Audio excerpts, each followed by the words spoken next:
What if मी तुम्हाला बोललो की वन फाईन डे तुम्ही उठता आणि सकाळी टायमिंग सेम दिसतं पण तुम्हाला 1 तास एक्स्ट्रा झोप मिळते. आणि व्हॉट इफ मी हे सांगितलं की वर्षातला अजून एक असा एक दिवस येतो की ज्या वेळेला तुम्ही सकाळी झोपेतनं उठता तर खरं पण टाईम पण सेम असतं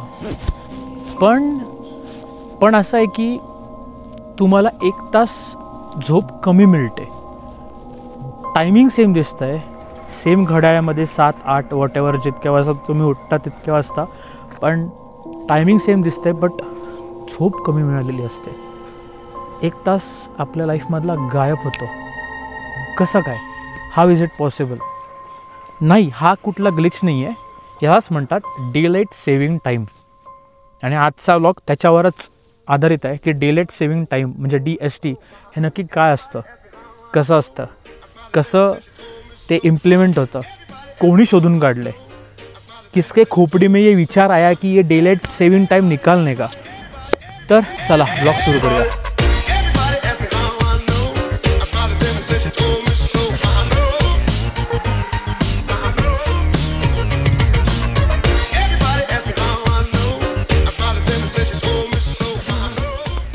तर आपण पहिल्या मुद्द्याकडे जाऊया. डेलाइट सेव्हिंग टाईम म्हणजे नक्की काय?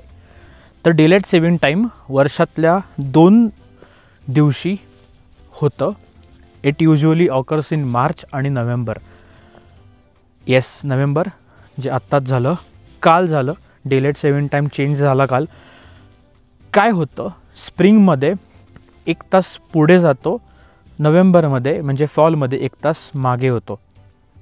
म्हणजे स्प्रिंगमध्ये म्हणजे उन्हाळ्याच्या जस्ट आधीची जो पिरियड असतो त्यावेळेला स्प्रिंग म्हणतात इकडे, आणि त्यावेळेला रात्रीचे 2 वाजता 3 वाजतात. म्हणजे 1:59 होतं, बट 1:59 नंतर 2 नाही तर डायरेक्ट 3 AM.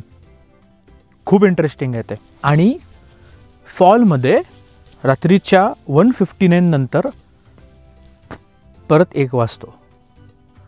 तुम्हाला 1 तास एक्स्ट्रा झोप मिळते, पण ॲट द सेम टाईम तुमची 1 तास झोप मिस होते. आपण फक्त विचार केलेला की आपण टायमात मागे जाऊ शकतो, पुढे जाऊ शकतो. भाई इकडे ते होतं आहे. तर हे सगळं करण्यामागचं नक्की लॉजिक काय? का एवढी म्हणतात ना डोक्याला ताप करून घ्यायचा? का फुकटचं मागे पुढे टाईम करत बसायचं? तर याच्यासाठी आपल्याला थोडं जॉग्रफीमध्ये झाकावं लागेल. तर जॉग्रॉफिकली बघायला गेलं तर आपली पृथ्वी 23.5 डिग्री अँगलला टिल्ट आहे.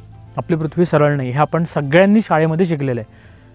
टिल्ट असल्यामुळे आपण ऐकलेलं नॉर्थ पोल साऊथ पोलला 6 महिने कंप्लीट ऊन असतं, 6 महिने कंप्लीट काळोख असतो आणि वायसे वर्सा. सेम कन्सेप्ट आहे, पण जसं जसं पृथ्वीच्या आपण म्हणजे पोल्सपासून लांब येत जातो टुवर्ड्स साऊथ और टुवर्ड्स नॉर्थ, तर आपण नॉर्थपासून बघूया. तर US हा जो देश आहे हा थोडा नॉर्दर्न पार्टला आहे आपल्या पृथ्वीच्या, बरोबर आहे. तर आपण जसं अनुभव करत आलो आहे की थंडीमध्ये दिवस छोटा होतो आणि रात्र मोठी होते, आणि गरमीमध्ये दिवस मोठा होतो आणि रात्र छोटी होते. सेम कन्सेप्ट इकडे लागू होते, पण थोडा लार्ज स्केलवर ही गोष्ट फॉलो होते. कारण की जसं मी सांगितलं, नॉर्दर्न पार्टला US पडल्यानंतर इकडे दिवस काहीच्या काय मोठं होतो आणि रात्र काहीच्या काय छोटी होते. सेम विंटर्समध्ये रात्र काहीच्या काय मोठी होते आणि दिवस काहीच्या काय छोटूसा होऊन जातो. त्याच गोष्टी त्यांनी कॉम्पेन्सेट करायला हे डेलाइट सेव्हिंग जी कॉन्सेप्ट आहे ती त्यांनी मांडली. पण नक्की कोणी मांडली? भरपूर लोकांचं म्हणणं आहे की डेलाइट सेव्हिंग इनिशियली मांडलं बेंजामिन फ्रँकलिनने. करेक्ट आहे, पार्शियली ही माहिती 100% करेक्ट आहे. Partially 100%, wow, okay. तर 1784 मध्ये बेंजामिन फ्रँकलिननी ही माहिती एका लेखामध्ये लिहिली होती, ह्युमरसली, मस्तीच्या टोनमध्ये, की पॅरिशियन्सला त्यांचं कॅन्डल जास्त जाळावी लागते जेणेकरून त्यांचे जास्त पैसे वाया जातात आहे. कारण की संध्याकाळ लवकर होते, संध्याकाळ लवकर झाल्यानंतर लाईट काहीच सोर्स नाही आहे, आणि 1784 मध्ये कुठे बल्ब का काय होता. सो संध्याकाळ झाल्यानंतर मशाली किंवा दिवे किंवा मेणबत्त्या, आता यांच्याकडे मशाली दिवे नाही आहेत तर यांच्याकडे मेणबत्त्या आहेत, तर मग मेणबत्त्या लावायच्या, मग मेणबत्त्या जास्त खर्च व्हायला लागला. मग त्यांनी ती सरकॅस्टिकली माहिती मांडली होती. पण इन रिअल हा डे लाईट सेव्हिंग कधीपासून इम्प्लिमेंट झालं ते पण बघूया. तर आपण इतिहासामध्ये अजून खोल गेलो तर 1916च्या काळात जर्मनीमध्ये त्यांनी ऑफिशियली हा डे लाईट सेव्हिंग जो टाईम आहे तो त्यांनी इम्प्लिमेंट केला. तर हा ह्युमन हिस्ट्रीमधला सर्वात मोठा टाईम शिफ्ट होता की ज्या प्रमाणामध्ये त्यांनी हा टायमिंग शिफ्ट केला हा खूप मोठ्या प्रमाणामध्ये पहिल्यांदा ह्युमन हिस्ट्रीमध्ये टाईम शिफ्ट झाला होता. खतरनाक ना. तर आपण बघूया कोणते कोणते देश DST म्हणजे डे लाईट सेव्हिंग जे आहे ते फॉलो करतात. ते सांगायच्या आधी तुम्ही माझ्या मागे ब्युटिफुल हा नजारा बघू शकता. अप्रतिम आहे. आणि आत्ताशिक जस्ट वाजलेत 5:01. 5:01 झालेत आणि इकडे सनसेट ऑलमोस्ट झालं आहे. ऑलमोस्ट 5:15चा सनसेटचा टायमिंग आहे आणि 5:30 पावणे 6 किंवा 6 वाजता कंप्लीट काळोख होतो. कॅन यू इमॅजिन संध्याकाळचे 6 वाजलेत बाहेर आणि कंप्लीट ब्लॅकआउट झालेलं आहे. तर आपण बघूया कोणत्या कोणत्या देशांनी DST फॉलो केलेलं आहे. USA, कॅनडा, मेक्सिकोतला पण काही काही पार्ट, ऑस्ट्रेलियामधलं काही पार्ट, युरोपमधला काही पार्ट आणि कॅनडा हे सगळे देश आहेत. त्या देशांनी DST म्हणजे डे लाईट सेव्हिंग टाईम हा फॉलो केलेला आहे. मग बाकीचे जे देश आहेत त्यांनी हा फॉलो नाही केला. पण अजून असे पण काही देश आहेत की ज्यांनी हा इम्प्लिमेंट करून बघितला पण त्यांना काय जमला नाही राव. पण ते बोलले नको बाबा, आपला जो नॉर्मल टाईम आहे तो आपण फॉलो करू, DSTनी एवढा काय फरक नाही पडणार. आता तुम्हाला प्रश्न पडला असेल की ही जी संकल्पना आहे DST जर World War I पासून चालू केलेली आहे तर मग आपण भारताने का DST फॉलो नाही केलं किंवा आपल्याकडे DSTचं इतकं महत्त्व काय नाही आहे किंवा काही लोकांना तर माहिती पण नाही डे लाईट सेव्हिंग टाईम असा प्रकार असतो. इवन मला पण माहिती नव्हतं.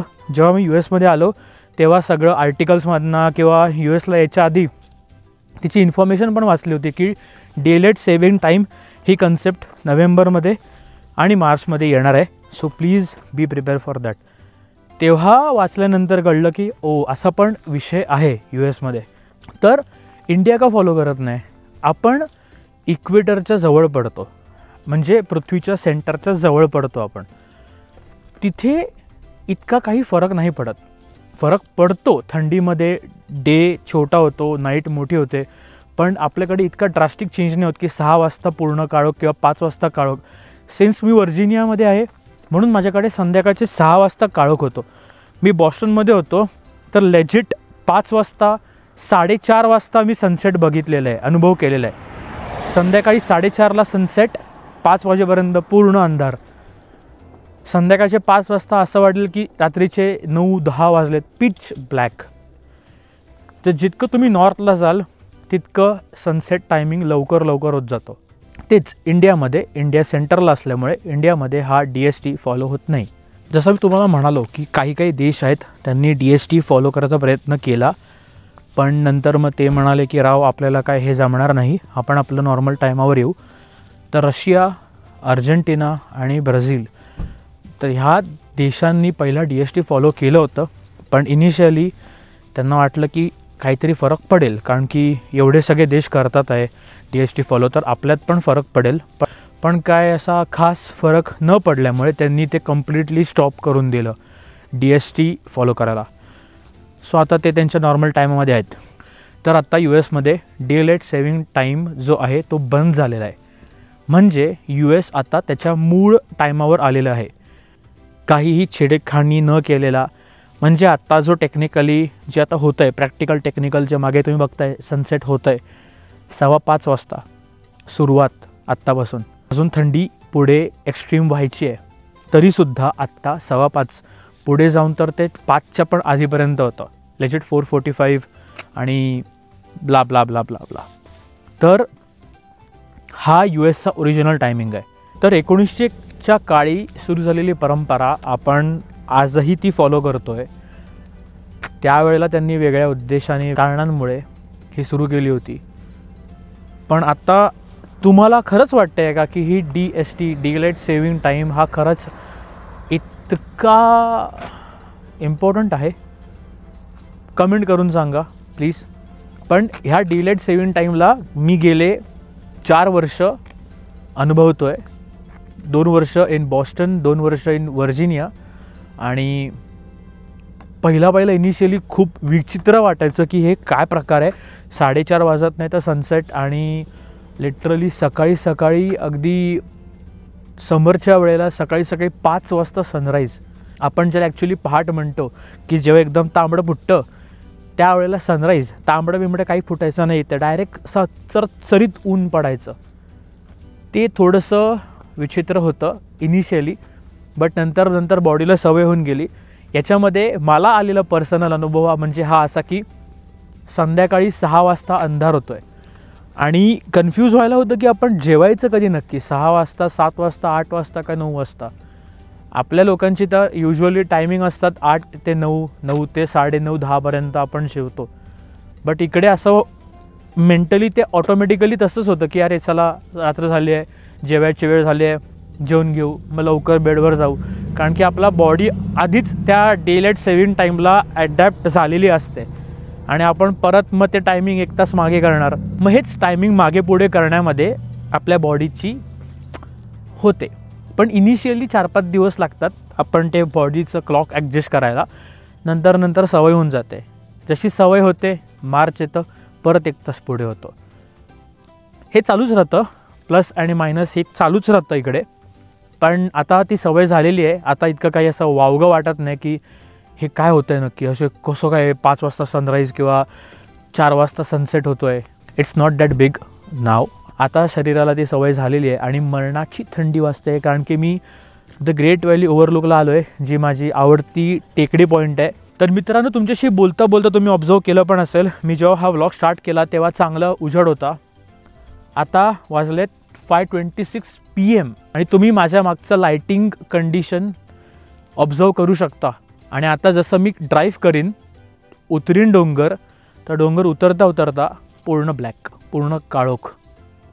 हीच मॅजिक आहे, हीच एक मजा आहे इकडची की जे आपल्याला अनुभवायला मिळते.